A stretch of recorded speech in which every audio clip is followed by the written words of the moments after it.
Les decía, les estaba preguntando cómo están todos. Mi nombre es Carolina Cuello, soy miembro del equipo de la Dirección de Educación Secundaria y parte del equipo de coordinación de la red de conducción del proyecto Planea. Estamos dando inicio a esta conferencia en la cual se desarrollará el tema la evaluación de los aprendizajes en contexto de regreso a la presencialidad y a la calificación. Este segundo encuentro forma parte de un ciclo de conferencias organizado por UNICEF Argentina y Flaxo, Facultad Latinoamericana de Ciencias Sociales, en el marco del proyecto Planea.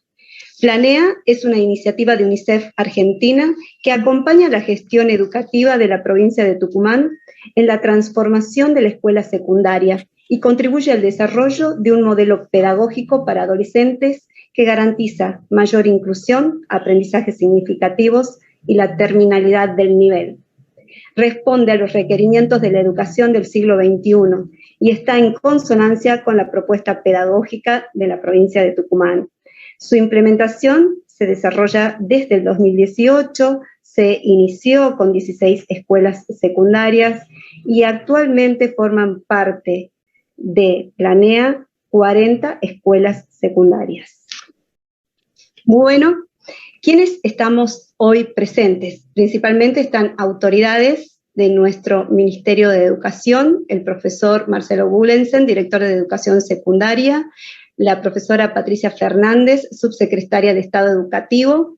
Se encuentran presentes también por UNICEF Argentina, Cora Steinberg, especialista en educación, y por Flaxo, Sandra Ziegler. Están en este Zoom y en este canal de YouTube, en esta transmisión, directores y vicedirectores de escuelas secundarias de Planea y quienes no están dentro del proyecto, pero que tienen la oportunidad de estar en esta transmisión. También hay asesores pedagógicos, profesores, supervisores y supervisoras, todo el equipo curricular de especialistas de Planea, los coordinadores y las coordinadoras de los circuitos territoriales de la Dirección de Educación Secundaria, los asistentes territoriales, quienes siempre acompañan esta tarea que significa Planea. Y, por supuesto, quien no puede faltar, todo el equipo de coordinación de Planea, que tiene como coordinadora general a la profesora Liliana Díaz. Bueno, ahora vamos a darle la palabra primero al profesor Marcelo Bullensen, director de Educación Secundaria, quien nos dará unas palabras de bienvenida a este seminario, este encuentro. Bueno, bienvenidos, bienvenidas a todos y a todas a esta etapa, esta nueva etapa de lo que es abordar el proceso de evaluación en el marco del trabajo con proyectos. Agradecerle su participación en esta etapa de este proyecto que es Planea para Tucumán y para nosotros muy importante, y dado el contexto inédito que hemos vivido y estamos saliendo de las escuelas secundarias de este momento, digamos. Y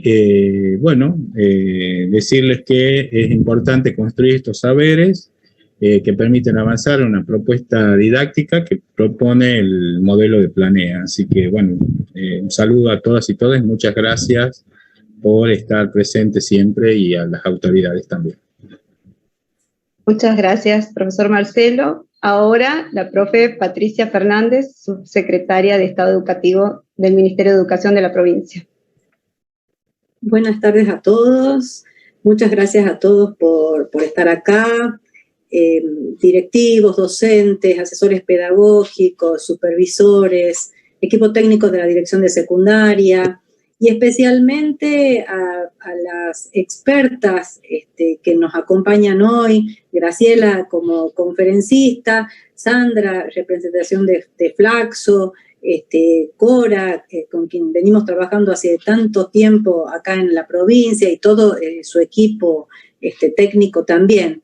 Mis palabras, en nombre de la profesora Isabela Mate Pérez, que no pudo estar presente hoy, y del ministro de Educación, doctor Juan Pablo Lickmacher, son de agradecimiento por estos espacios, por este seminario, por esta posibilidad de abrir esta discusión sobre la evaluación, particularmente en estos tiempos de vuelta a la presencialidad, después de lo que nos sucedió el año pasado, de tener que pensar otros tipos de escuela. Planea presenta un modelo distinto.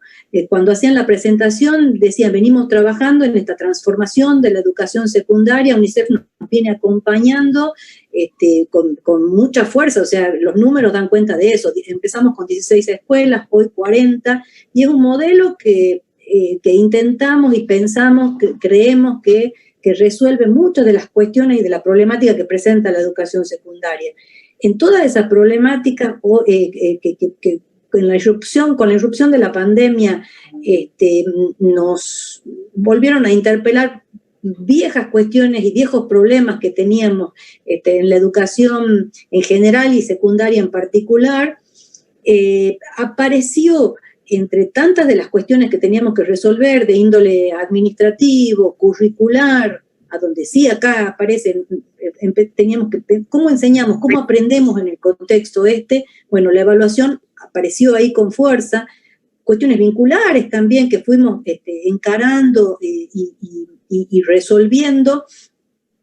Hoy, que ya estamos de vuelta en la presencialidad, tenemos que pensar en la evaluación, instalar, y creo que este espacio de hoy nos permite justamente fortalecer los sentidos de la evaluación y pensar en esta cuestión de la evaluación que forma parte de un proceso, que sin duda es un proceso.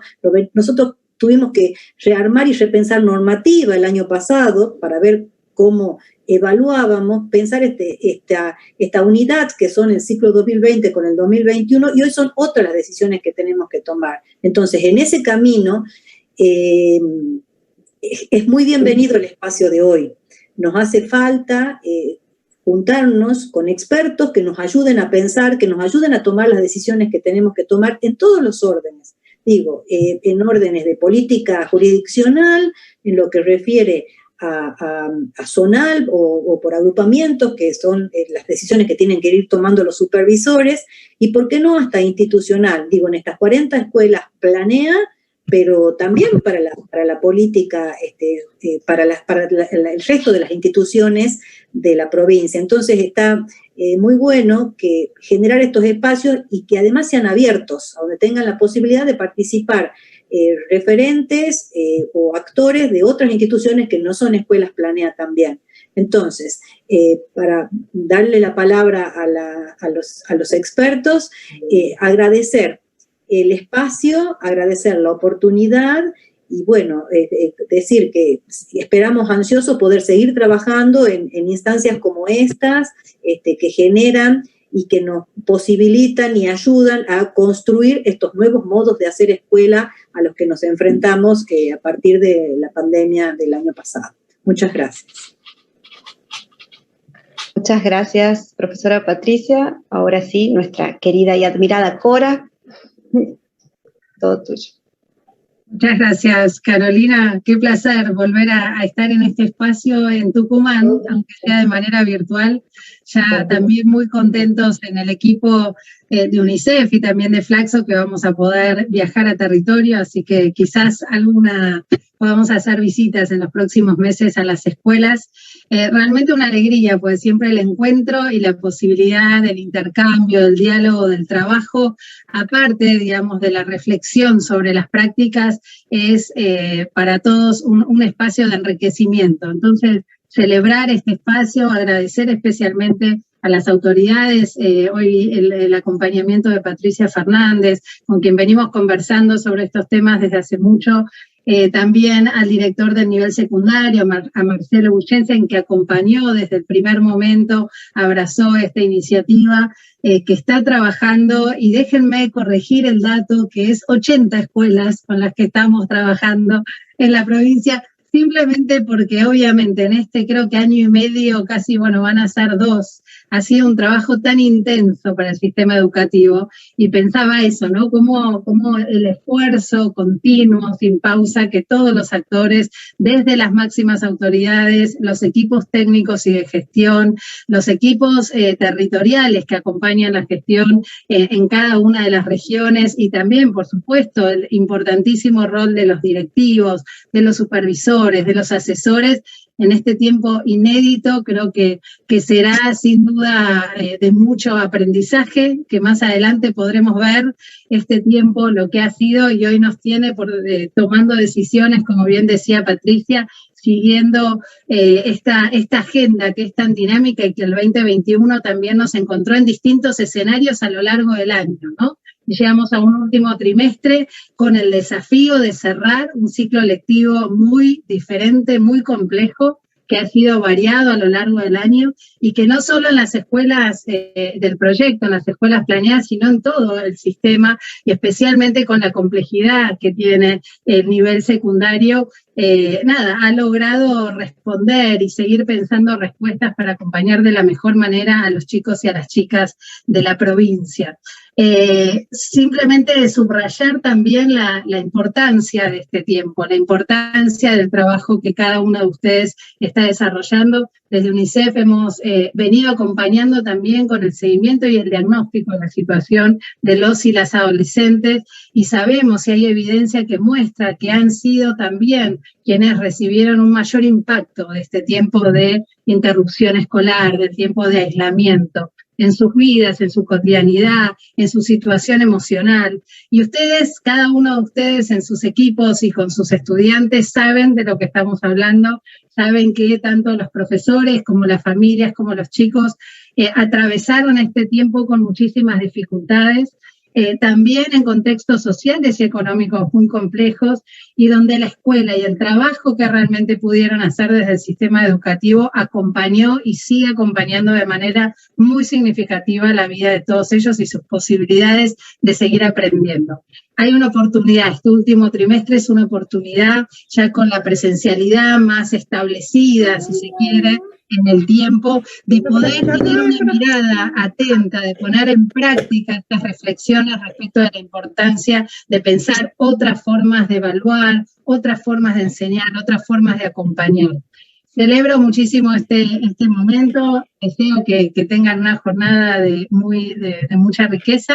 Quiero hacer extensivo el saludo de Sandra Sieler, que nos acompaña, que es la coordinadora que desde Flaxo Argentina lleva adelante el componente de fortalecimiento de capacidades en la coordinación de las redes de trabajo junto al equipo de la dirección de nivel secundario, un trabajo en red que creo que permite lograr lo que muchas veces la política pública se dice, esto de poder trabajar con especialistas, pero sobre todo con la expertise y los saberes del territorio, el saber y el conocimiento que cada uno de ustedes trae del trabajo en sus escuelas para poner en relación con las reflexiones que iba a traer Graciela Krichevsky. Un lujo poder contar con ella para trabajar en este tema tan importante que es la evaluación en este cierre de ciclo. Así que, sin más, realmente una alegría enorme y lo mejor de la jornada para ustedes.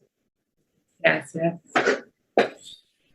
Bueno, muchísimas gracias a las autoridades por el saludo de bienvenida a esta conferencia titulada La evaluación de los aprendizajes en contexto de regreso a la presencialidad y a la calificación, a cargo de Graciela Krichevsky, quien es coordinadora de la red de conducción Planea Flaxo, y a quien a continuación voy a presentar, ¿sí?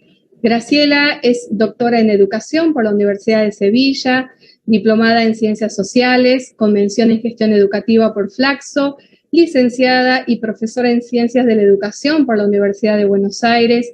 Se desempeña como investigadora y docente en la Universidad Nacional de General Sarmiento, donde también dirige el posgrado Especialización, Política y Gestión de la Educación Secundaria. Graciela ha sido directora de escuelas secundarias y coordinadora de programas de formación de directivos escolares para todos los niveles de enseñanza. Ha diseñado módulos para posgrados virtuales dirigidos a la formación docente. Ha dirigido y participado en numerosas investigaciones vinculadas a la enseñanza superior, a la formación de docentes, a los procesos de inclusión educativa y a las prácticas de enseñanza en la escuela secundaria y en el nivel superior. Es autora de varios libros, capítulos de libros y artículos. Su tesis de doctorado explora las prácticas de enseñanza que tienen lugar en escuelas secundarias del conurbano bonaerense. Así que con esta presentación, Graciela, te cedemos la palabra. Bienvenida y muchísimas gracias. Bueno, qué nervios, porque es una presentación y es un espacio que me siento muy honrada de poder estar acá y agradecida por este espacio. La verdad que la cuestión de la evaluación es un tema que siempre convoca, que siempre preocupa, que siempre genera otro tipo de emociones que el que provocan otras temáticas, ¿no? Como que la evaluación dentro de todo lo que es la pedagogía o la didáctica es un tema particular, es un tema especial que afecta tanto a docentes como a estudiantes de distintas maneras. Y en este momento de regreso a la presencialidad, bueno, es un tema relevante y que merece ser abordado. Yo voy a plantear algunos puntos referidos a la evaluación, partiendo de una conceptualización básica necesaria para ponernos de acuerdo acerca de qué hablamos cuando hablamos de evaluación, y después para ir avanzando en distintos temas que seguramente tienen que ver con el hacer de directores y de profesores de escuela secundaria. Voy a compartir pantalla. La idea es para este intercambio, porque están los que están presenciando este encuentro por el Zoom, pero también están los que se conectaron por YouTube. La idea es al final del encuentro abrir un tiempo de intercambio. Quienes tengan preguntas, les pedimos que por favor las vayan anotando. Por YouTube ya se las pueden ir poniendo en el chat, porque la van a ir recogiendo Cecilia y Carolina. Y los que estén en el Zoom, cuando vaya finalizando, por ahí abrimos algunos momentos intermedios donde se puedan formular preguntas si es que las hay. Así que bueno, permítanme compartir pantalla y empezamos. Para empezar, podemos decir, como bien lo dijo Cora hace un ratito, que estamos viviendo un momento excepcional, unos días, unos tiempos excepcionales, y si queremos empezar a hablar de evaluación, sin duda tenemos que empezar por hablar de la enseñanza, ¿sí? Es inviable hablar de evaluación sin hacer referencia a los procesos de enseñanza y a las condiciones de escolarización. Esto lo hacemos en los tiempos comunes, sin pandemia. Es necesario mirar cuáles son estas condiciones, y en estos tiempos más todavía. Y la pregunta para empezar a pensar en la evaluación es: ¿qué se pudo enseñar en este periodo? ¿Qué contenidos? ¿Con qué estrategias? ¿Con qué materiales? Sin esta primer abordaje es imposible pensar en la evaluación. La evaluación tendrá que buscar evidencias de lo que pudieron aprender los estudiantes en estas condiciones reales, de escolarización. Esta necesaria correspondencia entre lo enseñado y lo evaluado, como todos saben, marca la validez del proceso de evaluación. O sea, no podemos pensar en procesos de evaluación que no refieran a los procesos de enseñanza. Y sí, voy a plantear 10 puntos para pensar la evaluación. Y acá, este es el primer punto, que es un punto conceptual, que se llama ¿de qué hablamos cuando hablamos de evaluación? Cole y Martin son dos autores, dos pedagogos, que en sus textos todo el tiempo están hablando de lo inseparables que son los procesos de enseñanza y los procesos de evaluación. Y la verdad es que cuando enseñamos evaluamos, dicen ellos, y cuando evaluamos estamos enseñando. Es decir, el proceso de enseñanza está atravesado por el proceso de evaluación. Yo no podría enseñar si en este intercambio que propone la enseñanza no evalúo permanentemente qué es lo que les pasa a los estudiantes y a partir de ahí avanzo con este ciclo de la enseñanza, ¿no? El ciclo de la enseñanza tiene integrado el proceso de evaluación. Es decir, cuando enseño voy evaluando, obviamente de manera informal, pero evalúo qué les pasa a mis estudiantes, si entienden, si no entienden, si tienen preguntas, si están en otra. Cuando enseño, evalúo. Pero también cuando evalúo, estoy enseñando, porque cuando yo elijo hacer determinadas preguntas, cuando elijo preguntar de una determinada manera o de otra, también les estoy enseñando a mis alumnos qué es lo central de lo que estoy enseñando. La evaluación, de alguna manera, subraya las cuestiones centrales de la enseñanza. Ahora bien, ¿cómo valorar los procesos de aprendizaje que se realizaron durante este tiempo de continuidad pedagógica? ¿Cómo evaluar de manera justa con tantos procesos de revinculación en marcha? Bueno, el punto de partida para pensar en estas valoraciones es, vuelvo a decirlo, son los procesos de enseñanza que se llevaron a cabo. Y en función de eso, puedo preguntar, puedo recoger evidencia, puedo evaluar. Por eso, la definición, diría, tradicional o clásica de la evaluación tiene estos elementos que vemos acá. O sea, todo proceso de evaluación implica obtener información pertinente, reflexionar, interpretar y valorar en función de determinados criterios, brindar retroalimentación. Ya nos vamos a ocupar especialmente de la retroalimentación, que considero que es el corazón de la evaluación. Detectar tensiones entre las propuestas iniciales, los procesos realizados y los resultados obtenidos, y mejorar el proceso educativo como resultado de este proceso de comprensión de lo que ocurre con la enseñanza y con el aprendizaje. Hay autores, por ejemplo Eisner, que hablan del efecto de iluminación que brinda la evaluación. La evaluación ilumina, pone de manifiesto aspectos que si no pusiéramos en marcha un proceso de evaluación, no los veríamos. Por eso el primer elemento del proceso es obtener información. O sea, siempre que evalúo, o sea, necesito saber qué, y estoy hablando, obviamente que el proceso de evaluación puede no solo ser de evaluación del aprendizaje, o sea, en el mundo educativo y también fuera del mundo educativo, hay muchas cosas que se evalúan.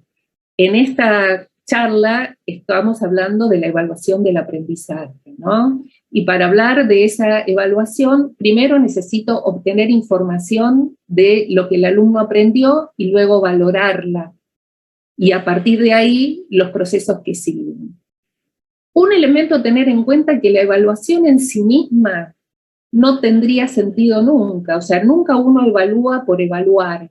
El proceso de evaluación siempre está a disposición de los procesos educativos, siempre está a disposición de mejoras de la enseñanza, de reorientar el aprendizaje. La evaluación no es un proceso que se alimente a sí mismo solamente, no evalúo por evaluar. La evaluación siempre tiene otro sentido, es un medio para. Ahora bien, dije antes que por un lado valoro que toda evaluación implica recoger información y valorarla. Acá ya nos podemos meter con algo un poco más específico, que es, ¿qué quiere decir valorar? Bueno, puedo valorar de distintas maneras y me parece que en este tiempo de regreso a la presencialidad son maneras con las que podríamos empezar a pensar. La evaluación clásica es la que evalúa a partir del criterio brindado por el objetivo planteado. ¿sí? Un docente plantea sus objetivos de enseñanza y a partir de esos son los criterios con los que después evalúa a sus estudiantes. También la evaluación se puede hacer tomando como criterio el resto del grupo, ¿sí? Es decir, el criterio es el grupo en sí y el mayor, por ejemplo, el mayor puntaje obtenido en un grupo determinado será el criterio a partir del cual se evaluará el resto. Los exámenes de ingreso, o por ejemplo, cuando se hace un orden de mérito para un determinado puesto en la universidad o en otro espacio, en general juega este tipo de evaluación, donde se compara el rendimiento del sujeto con el resto del grupo. Pero también hay otra evaluación donde el criterio está dado por el mismo sujeto en un periodo anterior. El criterio es el mismo estudiante, ¿no? Y entonces uno evalúa cómo avanzó en función de cómo estaba. O sea, ya no estoy evaluando respecto a un objetivo, ni con respecto al grupo, sino respecto del mismo sujeto. En momentos donde la mirada hacia los estudiantes es necesario individualizarla y entender qué pasó con cada uno y qué tipo de trayectorias se pudieron cursar, se pudieron realizar en tiempos donde la presencialidad no era posible y donde la conectividad tampoco era para todos y todas. Bueno, esta forma de evaluar respecto de los avances del mismo sujeto en un periodo anterior y en el periodo actual, podría ser una forma posible. Vamos a volver a abordar esto. Hablamos de evaluación formativa. Ustedes en los materiales, los que están en Planea, las escuelas que están en Planea, los docentes, los directivos, ya están habituados a que desde Planea hablemos de la evaluación formativa, que es esa evaluación donde evaluamos para que los alumnos sepan dónde están, para brindarles pistas sobre cómo seguir adelante, para revisar nuestras propias prácticas docentes. El término evaluación formativa fue acuñado por los años 60, ya hace muchos años, pero realmente hoy más que nunca podemos hablar de que es necesaria una evaluación formativa, ¿no? Una evaluación que nos sirva para retroalimentar a los estudiantes, para orientarlos en su proceso y también para orientar la enseñanza. Siempre la evaluación formativa aparece como contrapuesta a la evaluación sumativa o integradora, que es la evaluación simplemente de resultados, que tampoco no es una evaluación que sea necesario evitar, ni mucho menos. Los docentes también queremos saber, digamos, cuáles son los resultados obtenidos después de un tiempo de enseñanza. Pero la evaluación formativa va brindando pistas a lo largo del proceso que nos permite reorientar la enseñanza y también el aprendizaje de los estudiantes.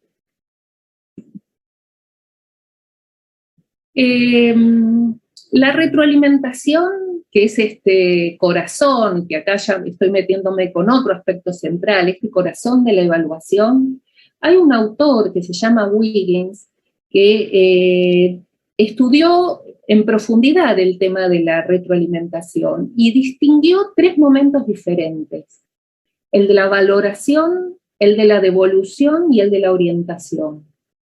O sea, Wiggins dice, en general, cuando se evalúa, se pone una nota conceptual o un número, pero esa valoración, o se pone te felicito, o se pone está muy bien, esa valoración no es suficiente.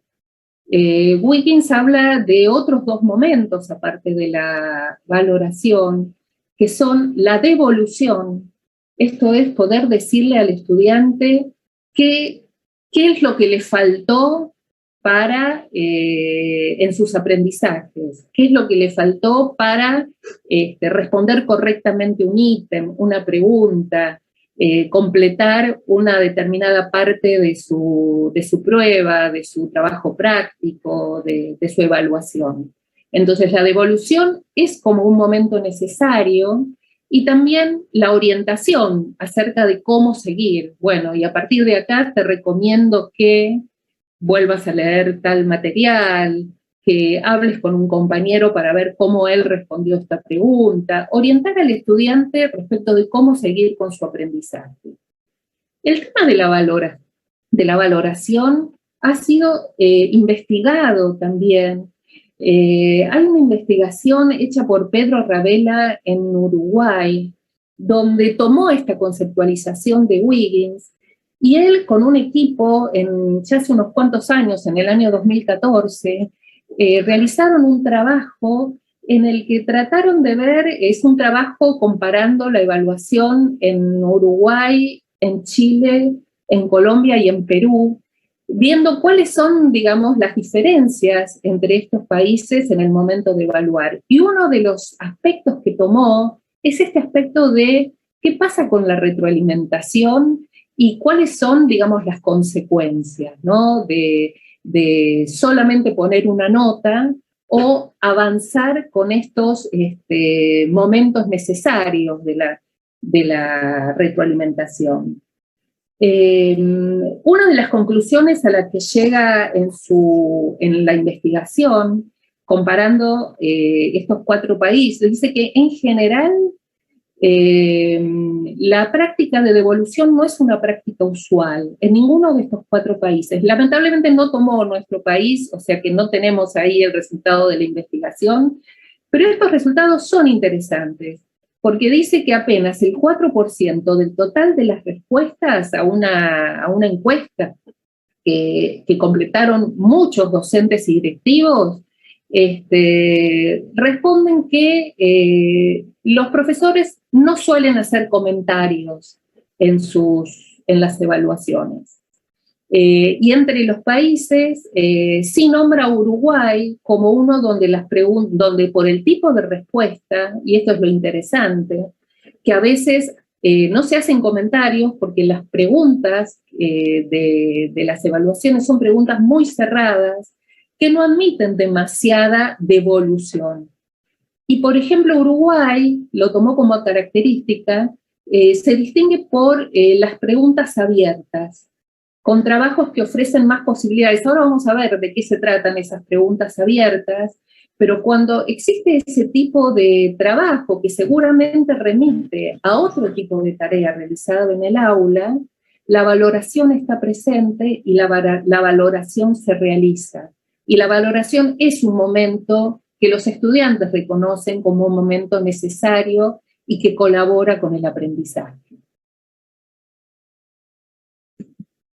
La escalera de la retroalimentación es otro instrumento ya muy divulgado, pero que ayuda un montón para la retroalimentación. Es esta escalera que se lee de abajo hacia arriba, donde cuando corrijo algún material, lo primero que hago es clarificar qué es lo que tengo delante mío, o sea, qué características tiene esta prueba. Aparece primero la instancia de valoración, de ver qué es lo positivo que el estudiante contestó. Aparece luego el escalón de las inquietudes, de las preguntas, donde aparecen las cosas que por ahí no están del todo respondidas y que el docente formula preguntas acerca de ello, acerca de esto. Y por último, las sugerencias. Es una escalera, es un instrumento muy usado últimamente para hacer devoluciones a distintas propuestas de evaluación. También esta pirámide de la retroalimentación muestra que la retroalimentación tampoco es algo que solo le corresponde al docente, porque también pueden colaborar con la retroalimentación los compañeros, la misma autovaloración del estudiante. También en esta pirámide vemos que la valoración puede ser verbal, no verbal, escrita, actuada, formal, informal, como que puede asumir distintas formas. También depende del nivel, del tipo de instrumento que se está evaluando, pero también nos está diciendo esta pirámide es que la devolución o la retroalimentación hecha de una manera o de otra, es ineludible en todo proceso de evaluación. Esto tiene que ver también con el tercer punto sobre el que quiero hablar en este seminario, que voy a decir también que en este seminario tiene una segunda parte, o sea que posiblemente los 10 puntos, no, posiblemente no, seguramente los 10 puntos no los voy a poder abarcar, pero porque tenemos un segundo encuentro del seminario el miércoles que viene, así que en ese sentido me quedo tranquila de que vamos a poder llegar a los 10 puntos entre los dos encuentros. Pero sí me parece importante pensar en los criterios de evaluación.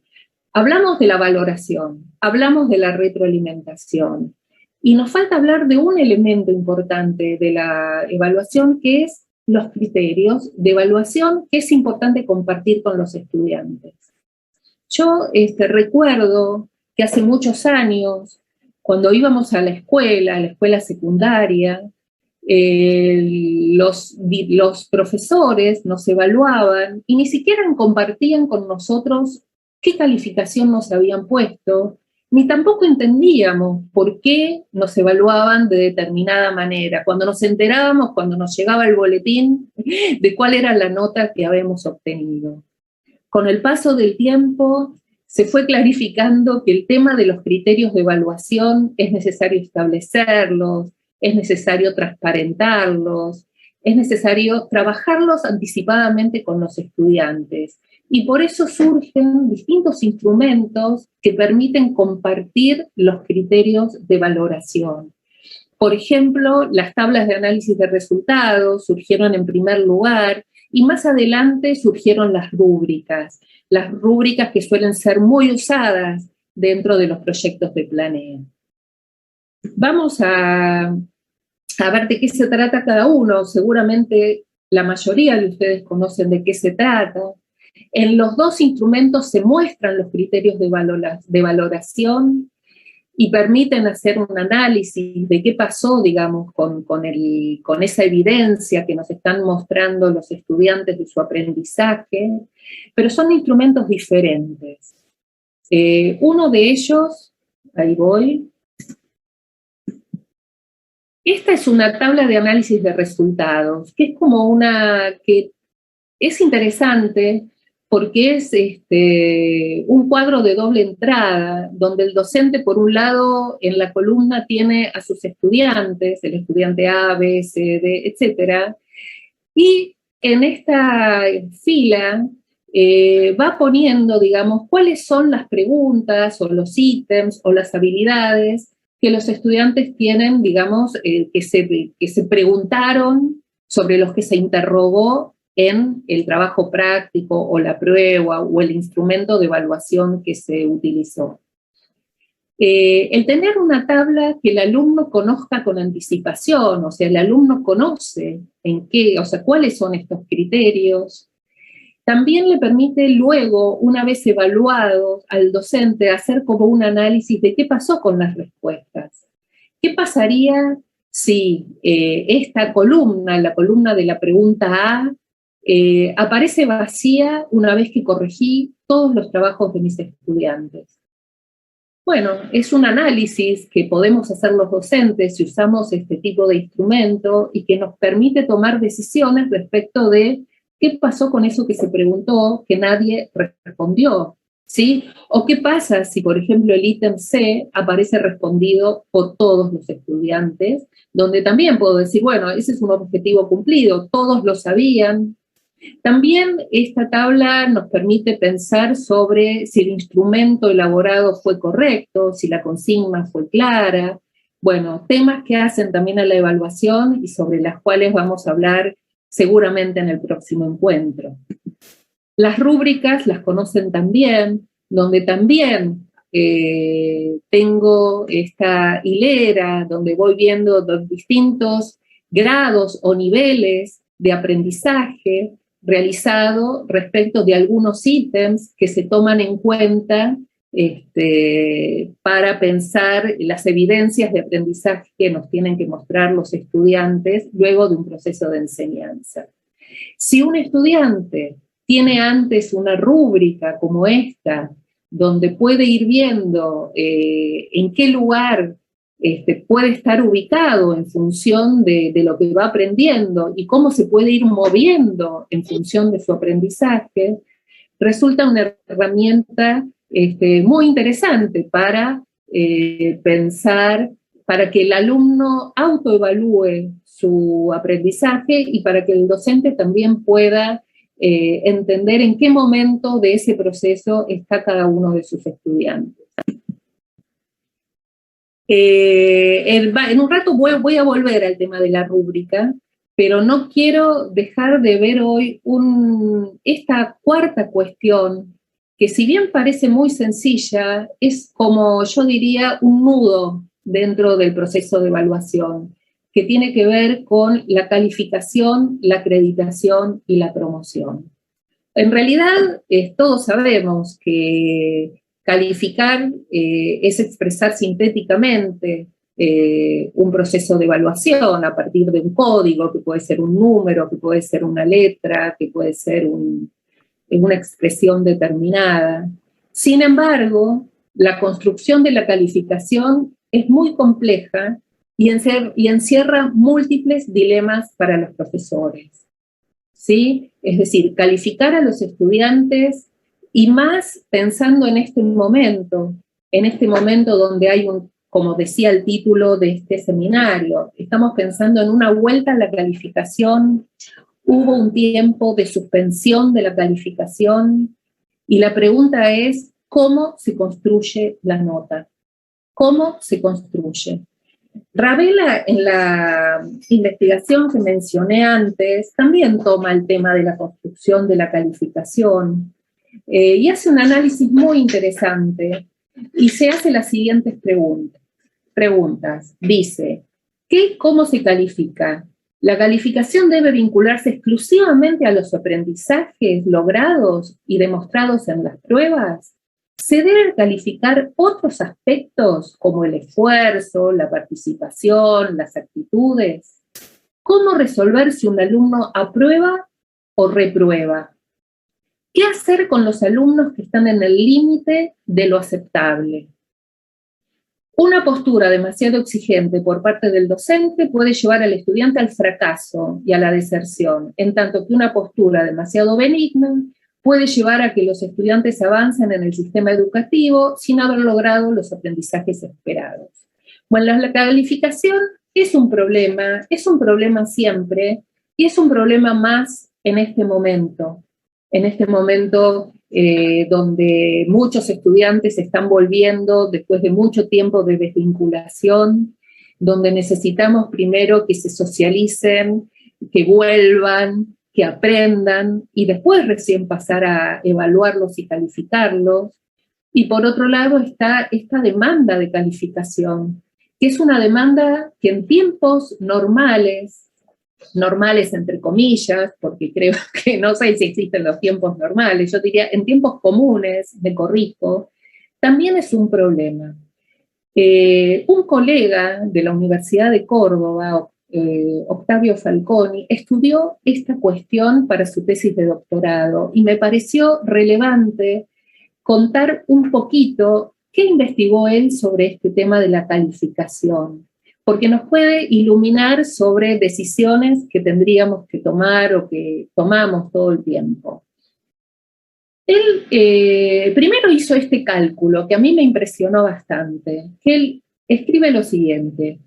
Dice, un alumno obtiene por asignatura entre 2 o 3, incluso más, calificaciones por trimestre. Una de estas, por lo general, es la que se denomina nota de concepto. Por lo tanto, con 10 asignaturas en el ciclo básico, obtiene aproximadamente 30 calificaciones por trimestre, es decir, unas 90 o 100 calificaciones por ciclo lectivo, sin contar los promedios. En consecuencia, para un profesor con 30 horas laborales que se desempeña en espacios curriculares de 3 horas cátedra, desarrolla su tarea aproximadamente en 10 cursos con 25 o 30 estudiantes, lo cual equivale a colocar 700 calificaciones, a esto quiero llegar, equivale a colocar 700 calificaciones por trimestre, es decir, 2.100 calificaciones por año, sin contabilizar en estas cifras las calificaciones denominadas promedios de cada alumno. Bueno, esta es una realidad. La calificación, si bien es un tema difícil para los estudiantes, creo que pocas veces se abordó qué complicado es también para los docentes calificar cuando un docente tiene un mínimo de horas en distintas escuelas con varios cursos y donde tiene que evaluar y calificar a sus estudiantes.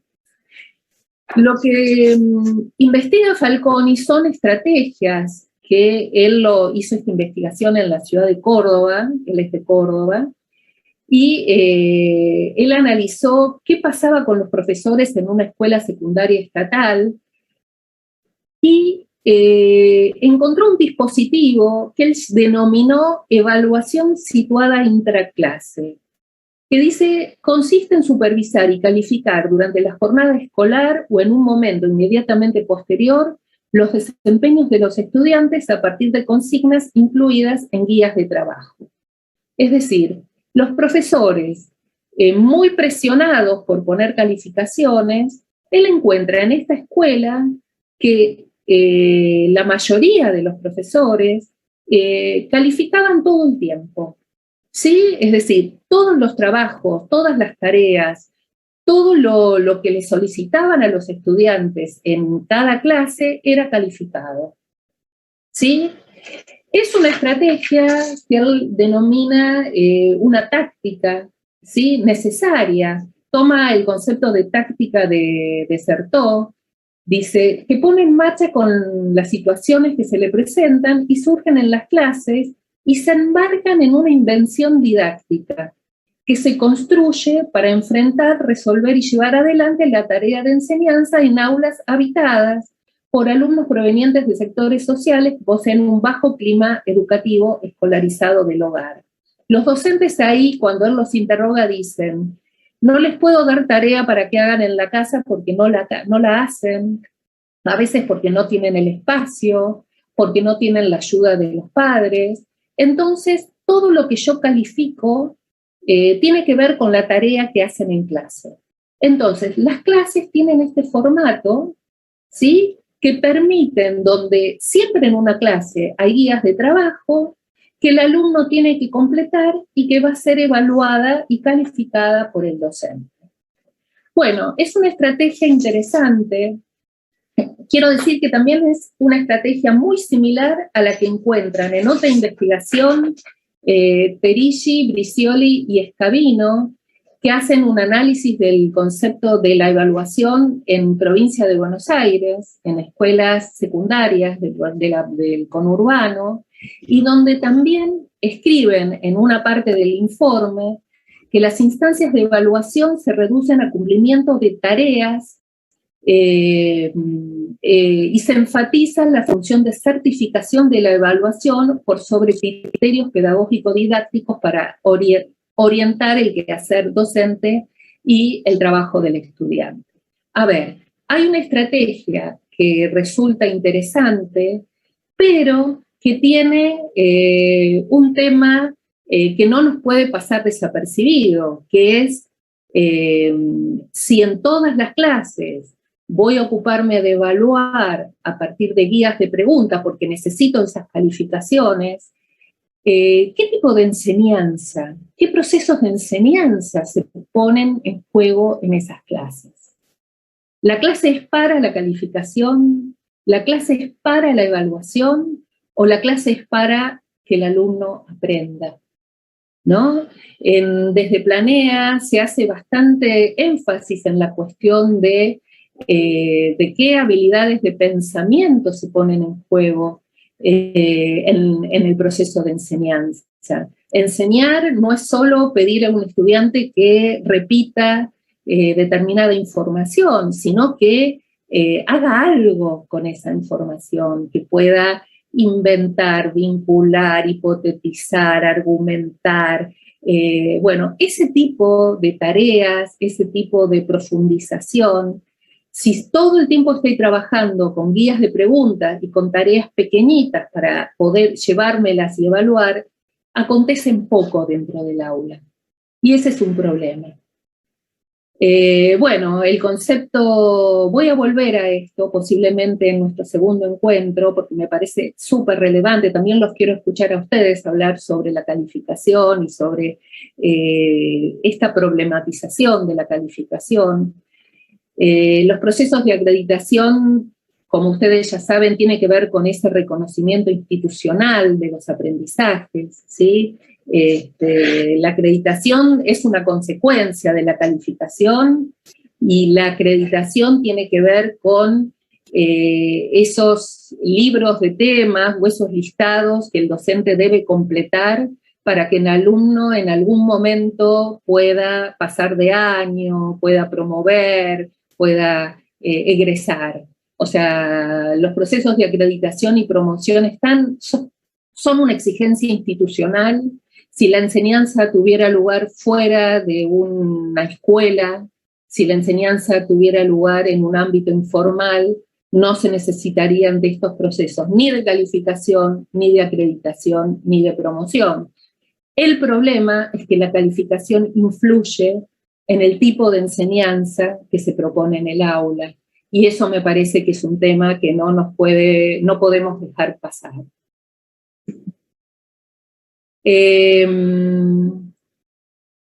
Si bien... Graciela. Sí. 19:04. Muchas gracias. Avanzo con un tema y suspendemos hasta el próximo encuentro, pero quiero decir lo siguiente, que si bien la función de certificación ha construido escolarmente el sentido de la evaluación, porque cuando un alumno es evaluado está esperando para ver si aprobó, si no aprobó, si recupera, si le da el promedio. Ese es el sentido que le suelen dar los estudiantes a los momentos de acreditación y que inundan el sentido de la evaluación. Sin embargo, consideramos que esa función pedagógica que tiene que ver con esa evaluación formativa y con la retroalimentación es la función más importante. Y por eso no quiero dejar hoy este espacio, que retomaremos la vez que viene, sin hablar de estas dos perspectivas, que ya he hablado de ellas sin nombrarlas, cuando pensamos la evaluación. Sobre esto habla sobre todo un autor español que se llama Monereo, y que me parece que es muy interesante que todos los docentes entendamos estas perspectivas, porque él habla de la evaluación objetivista y de la evaluación constructivista. La evaluación objetivista como aquella que supone garantizar que el alumno posee el conocimiento en su contenido y en su forma exactos. Y lo que le solicito en una evaluación suele ser eso. Y la evaluación constructivista le da otro sentido a la evaluación y dice que implica introducir instrumentos para dar cuenta de cómo los estudiantes establecen relaciones, formulan hipótesis, deducciones, qué actitudes y metas desarrollan y en general cómo utilizan esos recursos para afrontar otros problemas. En la evaluación constructivista, y con esto voy cerrando, no es una reproducción de lo enseñado, sino es una elaboración de lo aprendido.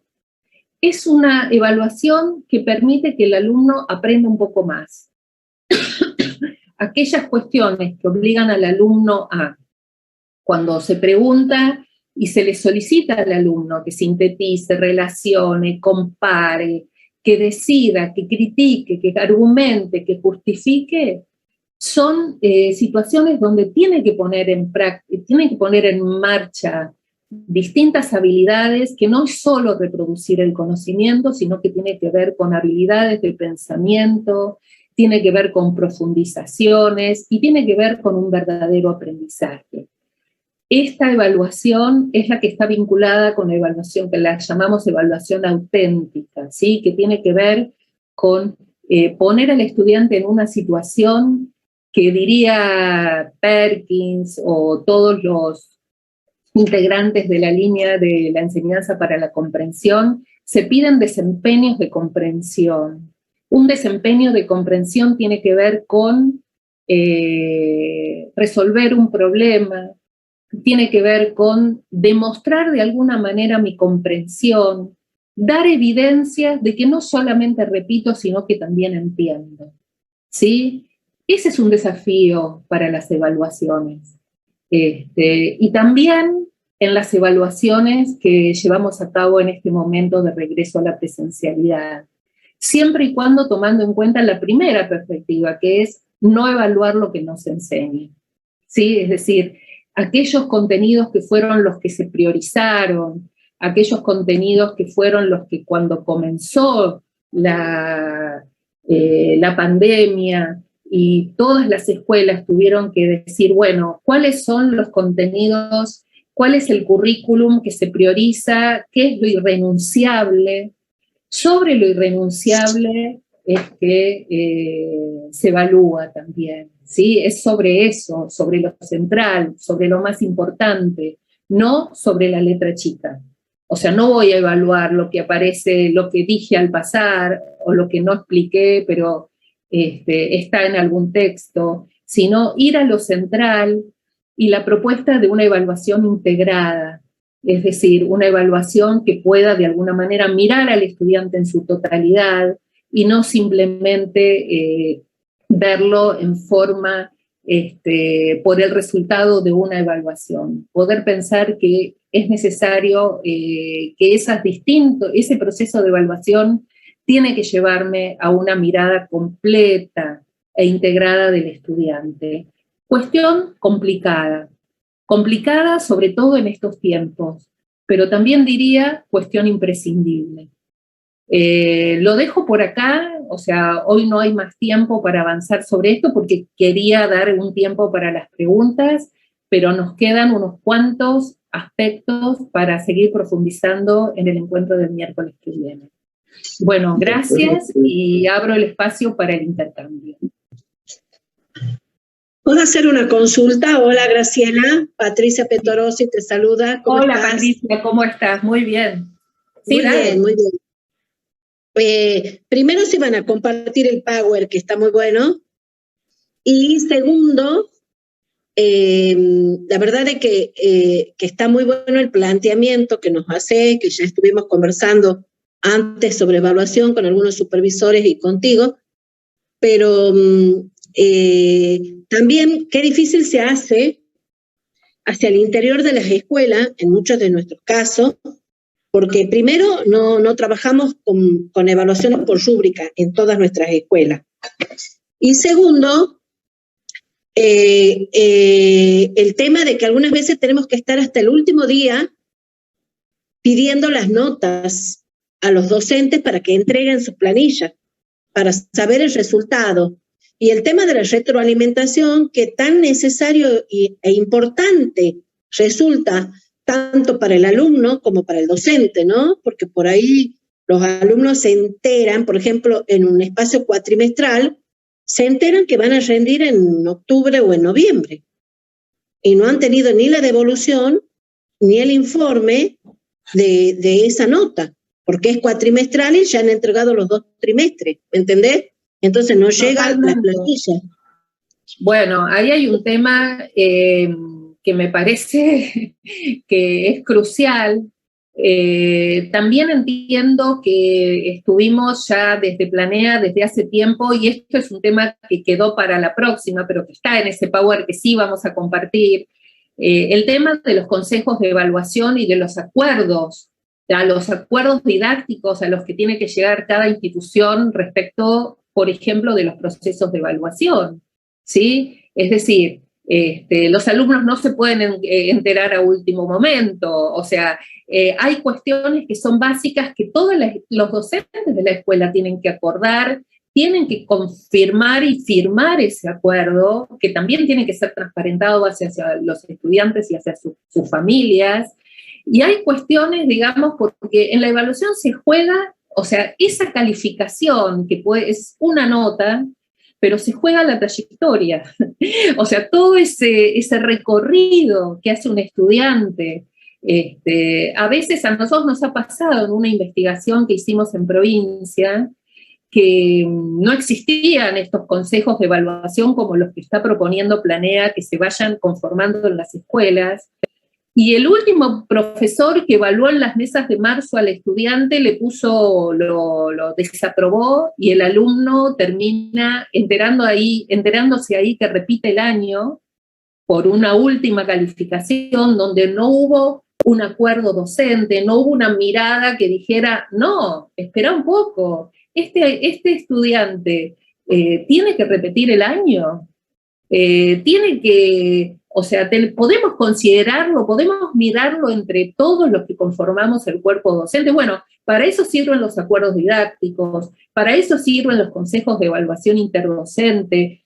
Son propuestas de cuidado hacia el estudiante. Y es cierto que vos decís, esperamos las notas a último momento. Para los docentes, como dije antes, poner notas a veces es un suplicio, porque tienes que poner, como el cálculo que hizo Octavio, él calculó que los docentes ponen cientos y cientos de notas, porque no solamente las ponen en una escuela, y también es una tarea ímproba.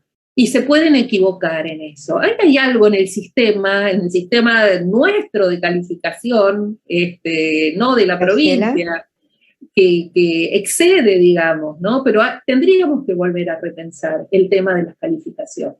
Es un tema para volver a mirar. Al respecto, Melissa Martel en el chat escribe, los alumnos preguntan, ¿y cuánto me saqué, profe? Piden el valor numérico, aún explicándoles lo formativo y sumativo, lo de la rúbrica.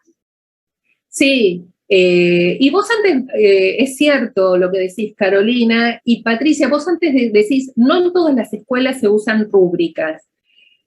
Las rúbricas son una buena herramienta, pero no le demos a la rúbrica más de lo que la rúbrica es.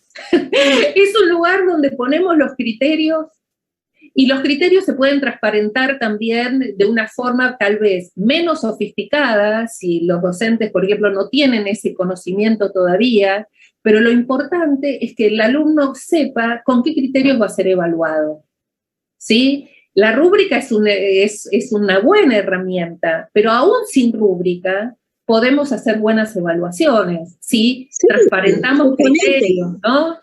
Sandra Teixeira, dice Graciela, pero la evaluación es un proceso, es ilógico que el alumno se entere al final de la nota. Exacto, es un proceso. Tenemos otra mano levantada, Alejandra, no sé si la levantó intencionalmente. Bajo la mano. Bien, sí, por supuesto, la evaluación es un proceso y tal vez la nota no sea hay un autor que también me encanta retomar cuando hablo de evaluación, que es Chevalar, que es nuestro viejo Chevalar, el de la transposición didáctica y el que trabajó tanto en didáctica de la matemática, que él dice que cortémosla, no lo dice en estos términos, así lo digo yo, pero él dice, basta de la evaluación, todo el tiempo evaluar, la enseñanza no puede ser eso, dice Chevalar. Y él dice, él quiere abrir un espacio de epogé evaluativa. Y epogé quiere decir un espacio de suspenso. La evaluación se detiene. La evaluación no tiene que ser todos los días, a cada momento, por cada suspiro, por cada pequeña acción del estudiante. Es agobiante para el docente y para el estudiante. Si toda la evaluación es parte de la respiración, dice Chevalar. ¿Qué pasaría si pensamos en una instancia de epogé evaluativa? Es decir, bueno, es necesario evaluar.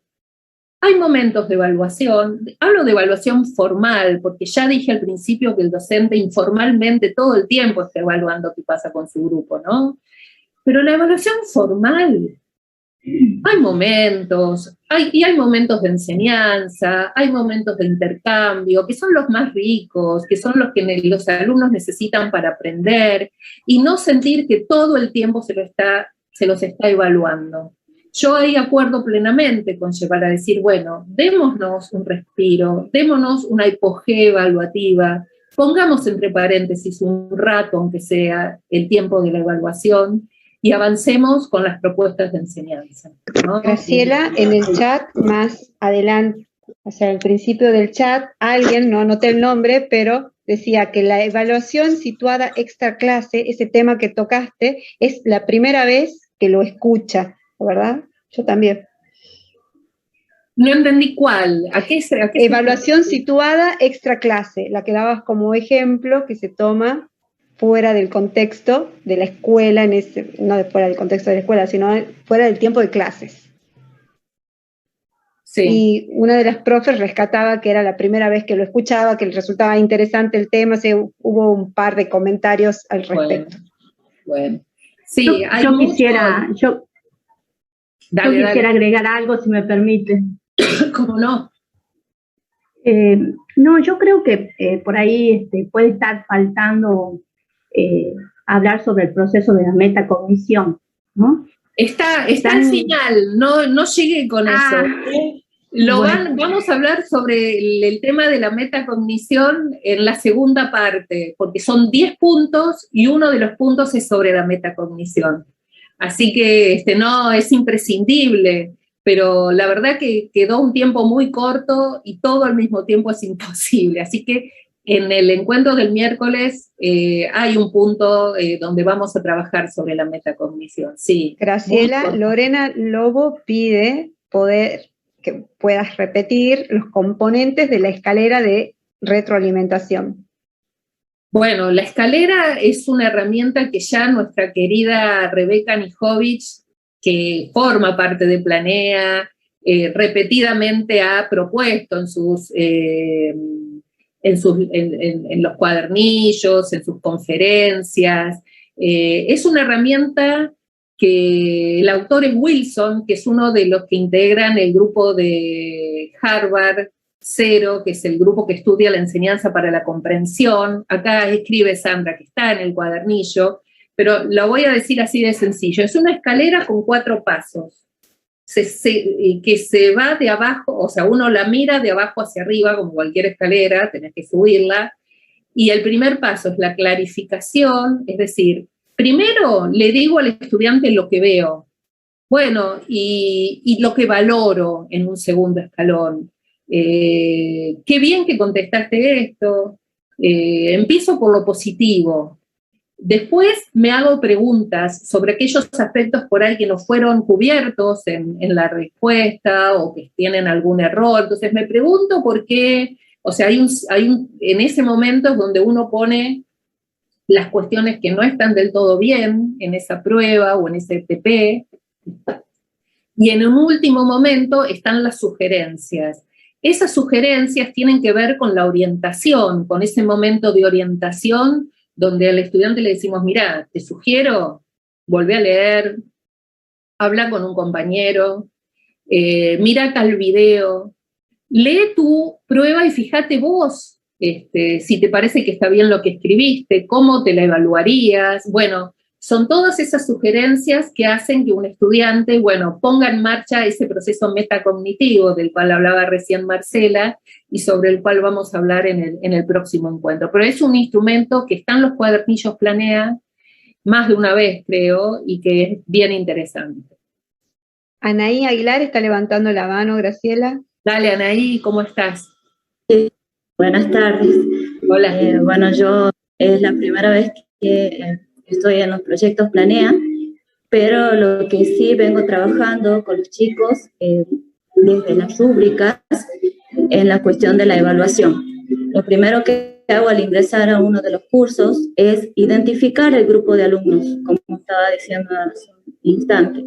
No puedo evaluarlos de la misma forma que los evalué el año anterior porque el grupo de alumnos es completamente diferente. Y sí les planteo cómo va a ser la evaluación, cómo vamos a trabajar, cuáles van a ser los criterios que se van a plantear durante el trayecto de la materia, y qué es lo que yo espero de ellos, cuál va a ser el resultado final de lo que vamos a trabajar. Y eso garantiza que el alumno tenga responsabilidad, compromiso y haya un rendimiento a la hora de realizar los trabajos. Es así que yo, por ejemplo, en una de las clases planteo, yo tengo 2 horas en tercero B y 2 horas en segundo B de la Escuela de Comercio. Pero yo trabajé 1 hora el proyecto Planea y otra hora con los contenidos de programación y robótica. Y les pareció tan interesante la propuesta de trabajar con los robots a los chicos que aprendieron a programar más rápido de lo que a mí me costó un poco, pero yo en un segundo les dije, suele pasar, necesito que programemos una simulación de un semáforo, y yo les di la explicación y digo, bueno, van a demorarse un poco, no, en 5 minutos ellos ya tenían armado, resuelto, habían cometido errores, el profe, cometimos un error para hacer la simulación, lo corrigieron, y es impresionante cómo se consigue trabajando con la rúbrica, porque ellos ya saben qué es lo que uno espera de la evaluación de ellos. Y saben si están aprobados, si están desaprobados, si tienen que rendir desde el comienzo de la materia. Eso es nada más lo que yo quería aportar. Muchas gracias, Anaí. Sí, la verdad que el hecho de compartir los criterios, y si es a partir de una rúbrica, mucho mejor, realmente es necesario para generar buenos procesos de evaluación y que los alumnos sepan dónde están, ¿no? Dónde están respecto de su aprendizaje. Exactamente. Graciela, leo un comentario más del chat, y la profe Marce Briceño está levantando la mano, y con eso ya podríamos ir cerrando. La profe Nayef Viviana dice, todo lo que estamos expresando nos lleva a concluir que debemos iniciar el camino de un cambio cultural sobre evaluación a nivel institucional y de la mirada a nivel sistema. Muchas veces los mismos docentes habilitan estadios de expectativas negativas, temores, dudas, un camino definitivamente inverso. Bien. Ahora le damos paso a la profe Marcela. Hola, Marcela, ¿cómo estás? Hola, ¿qué tal, Graciela? ¿Cómo está? Un gusto escucharte. Igualmente. Ahí tomando lo que dice Viviana, pero no coincido con el final que ella expresa ahí, sino que tanto que se está haciendo en este tiempo y que ya se venía trabajando, especialmente en las escuelas Planea, en la evaluación formativa, en la rúbrica, en pensar en productos finales que lleven a procesos cognitivos a los alumnos, pero caemos en las planillitas que nos pide el sistema de evaluación vigente. Entonces, yo pienso que este es un momento excepcional e histórico para que nos planteemos los cambios necesarios, ¿no? Porque se le sigue pidiendo mucho al colega docente que sea innovador, creativo, que piense diferentes formas de evaluar, pero persisten, dado que el sistema no cambia. Seguimos con la planilla, con los libros de calificaciones, con el libro de examen, hasta el día de hoy. Nos ha pasado una situación de tener que elegir abanderados en este tiempo, y ha sido muy complicado, muy complicado. Entonces, la verdad que yo pienso que es la oportunidad para el gran cambio en la escuela secundaria. Totalmente de acuerdo, Marcela. Realmente a veces esa forma de estructurar la calificación y la acreditación termina llevando por un camino que aleja de la verdadera evaluación, ¿no? Porque termina poniendo de relevancia todas las calificaciones, y la verdad es que esto también tiene que ver con las condiciones estructurales del trabajo docente. Hay momentos donde el docente no puede más, digamos, no puede seguir, o sea, y ahí hay algo para modificar. Yo digo, han cambiado, acuerdo con lo que decís, porque realmente es un momento de tantos cambios, donde repensamos la enseñanza necesariamente, porque la pandemia nos llevó y el distanciamiento nos llevó a pensar otros formatos. Empecemos a pensar otros formatos para evaluar y también para acreditar los aprendizajes. No es solo la evaluación, también es la acreditación. Así es, totalmente. Gracias. No, gracias a vos. Bueno, Graciela, después de tu despedida, Liliana cierra despidiéndonos hasta el próximo encuentro el miércoles. Bueno, nada, espero verlos el próximo, es el miércoles. El miércoles próximo, sí. El miércoles que viene, falta la segunda parte, llegamos hasta el punto 5, tenemos 10 para compartir, así que bueno, tenemos ya nuestra cita para el miércoles que viene. Muchas gracias a todos por las participaciones, por los comentarios tan alentadores. Muchas gracias. Liliana. Sí, bueno, en primer lugar agradecer, Graciela, muy buena. Este es un tema, la evaluación es un tema que nos preocupa, nos convoca, y como decían en los chats, nos tenemos que ocupar a distintos niveles, ¿no es cierto? A nivel ministerial, a nivel escuela, a nivel aula, pero tenemos que trabajar todos juntos para empezar a ocuparnos de la evaluación. Así que muchísimas gracias, excelente, nos gustó mucho, nos parece que nos ha dado muchas ideas y herramientas para conversarlas en nuestras escuelas y compartirlos con los docentes. También agradecer a todo el equipo de Flaxo, de UNICEF, que acompañó en todo momento, a las autoridades del Ministerio de Educación, y decirles a todos muchas gracias por la participación, y los esperamos el miércoles que viene con los mismos enlaces a la misma hora, y nos vemos nuevamente para continuar avanzando con este tema que nos preocupa y que nos gusta mucho abordarlo, porque sabemos que tenemos que ocuparnos de ellos, digamos. Nos encontramos, y en ese momento también vamos a hablar del tema de la evaluación para la acreditación a través de Formar, digamos, ¿no? Para cómo sería la evaluación para completar este trámite y certificar con Formar. Bueno, muchísimas gracias. Me imagino que no habrá evaluación. ¿Cómo que no? Si estamos hablando de evaluación. Es formativo.